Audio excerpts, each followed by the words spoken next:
ओम शांति। आज के विशेष mother's day की आप सभी को बहुत बहुत बधाइयाँ हैं, बधाइयाँ हैं, बधाइयाँ।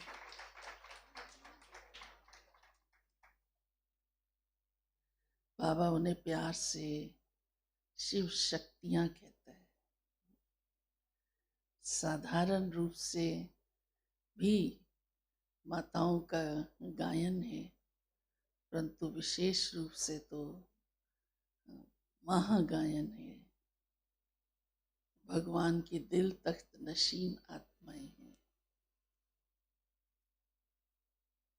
इसलिए प्यारे बाप दादा ने शक्तियों को आगे रखा है और पांडव सेना को साथी बनाया, छोड़ा नहीं। छोड़ा नहीं, साथी बनाया है। आज प्यारे बाप दादा के अव्यक्त रूप के चले हुए महावाक्य हैं, जिसमें बाबा ने हम सबको अनुभवी मूर्त बनने के लिए कहा है। एक है सुनना, फिर होता है उसका वर्णन करना, लेकिन सबसे बड़ी बात है अनुभव करना। जो अनुभव करता है उसका जीवन बोलता है। दिल, मुख, एक्टिविटीज तो बोलती ही बोलती हैं। कोई भी चीज जब अनुभव में आ जाती है तो उसे वैसे भी सुनाए बिना रहा नहीं जाता। तो ऐसे ही बाबा हम बच्चों से कहते हैं कि जो भी बाबा ने हमें ज्ञान का खजाना दिया है उसके अनुभवी मूर्त बनो। एक एक ज्ञान के बिंदु के अनुभवी। अनुभवी को सबसे ऊपर रखा जाता है, इसीलिए क्योंकि वो अनुभव की अथॉरिटी के आगे कोई भी बात दूसरी चल नहीं सकती। जैसे बाबा ने चीनी का मिसाल दिया है। आपने चीनी चखी है, खाई है, तो आप क्या कहेंगे, कैसी है? मीठी कहोगे, नमकीन नहीं कहोगे। क्यों? क्योंकि आपने चखी है। तो जो चीज हमारे अनुभव में आ जाती है तो वो निश्चित हो जाती है, पक्के, उससे हिल नहीं सकते।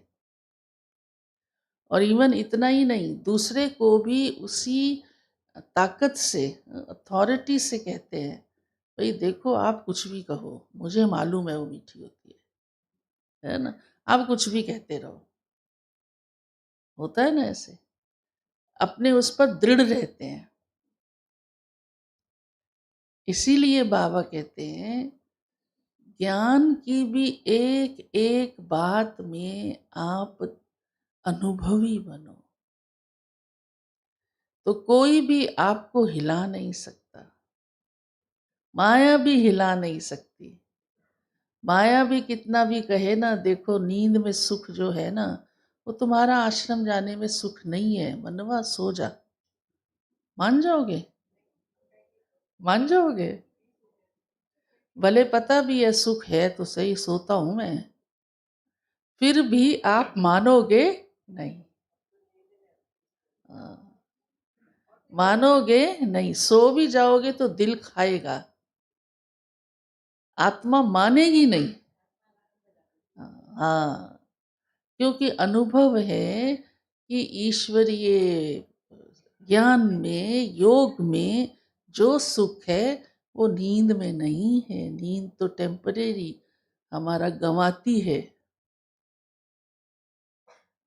इसीलिए ऐसे ही एक एक बात के अनुभवी बनते जाओ, एक एक बात के।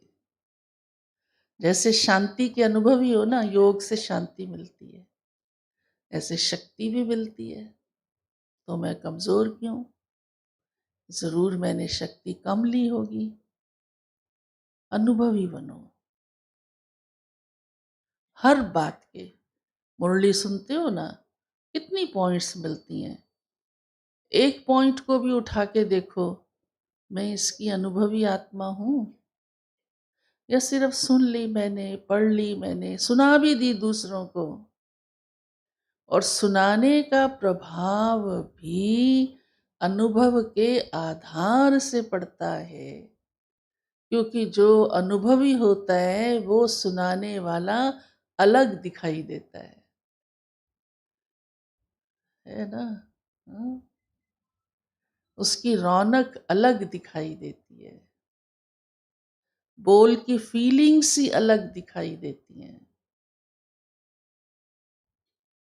तो आज सारी मुरली है, अनुभवी बनो, ज्ञान के भी, योग के भी, धारणा के भी, सेवा के भी।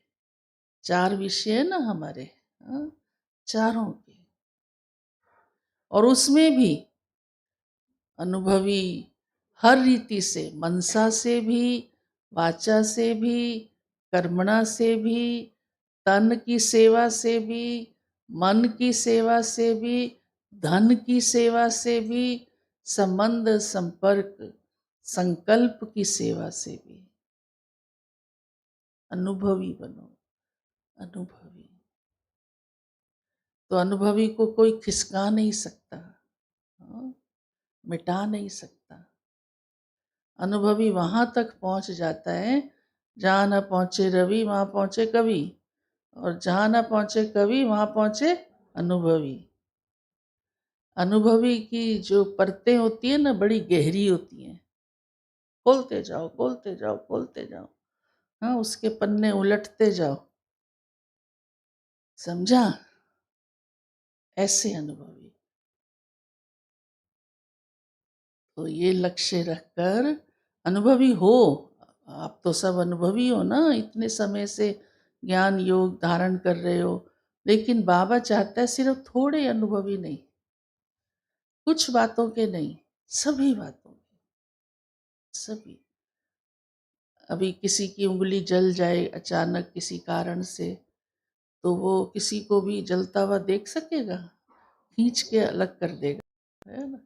वो कितना भी कहे नहीं नहीं मैं सह लूंगा, आप उसको जलने देंगे? जलने देंगे? नहीं। पता है कितना कष्ट होता है ना। रोकेंगे। ऐसे ही दुनिया इतनी अशांत है। आप शांति की अनुभवी आत्माएं हो, तो आपको अंदर रहम आएगा ना, इनको भी शांति मिल जाए।